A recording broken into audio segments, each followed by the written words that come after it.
Activity 3. Sim. Sim is a progressive heading exercise that provides the opportunity for players to gain confidence in heading the soccer ball by learning and practicing technique.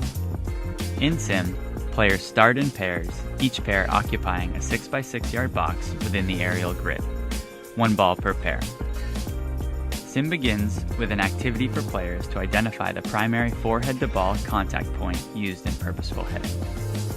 To start, one player per pair holds the ball to the back of their own head. With eyes fixed forward, the player slowly rolls the ball from its starting position over the crown of the head toward the forehead. As soon as the ball enters the player's field of vision, this indicates the proper contact point to strike the ball when heading.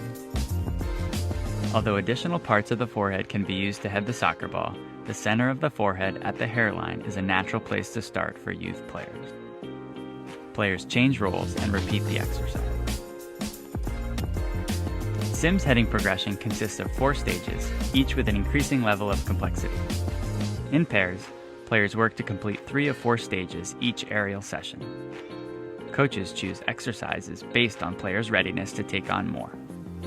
Each player completes 4 headers at each stage. To start, the player with the ball stands on a corner cone facing their partner situated in the center of the box.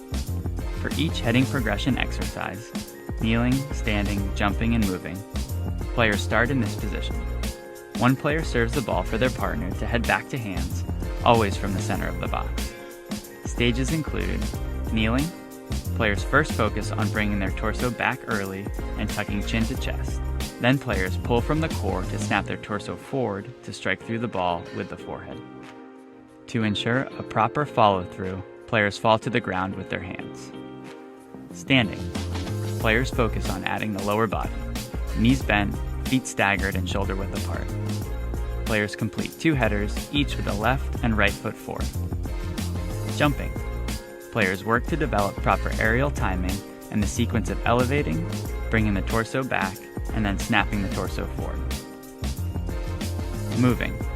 The player with the ball directs their partner to move toward any one of the 4 cones that make up the 4 corners of the box. The player in the middle moves quickly to touch that cone and back to the center of the box to perform a jumping header, directing the ball back to the hands of their partner. The players repeat this sequence until all 4 cones are touched and 4 headers performed. It is important to limit headers at each stage to 4 in order to adhere to U.S. Soccer's heading guidelines. Once each player completes 4 headers during a stage, pairs can resume the ball balance competition until all pairs are ready to move on. All players move from one stage to another together. Coaches can provide feedback throughout each of the stages, encouraging proper body shape and heading mechanics as needed.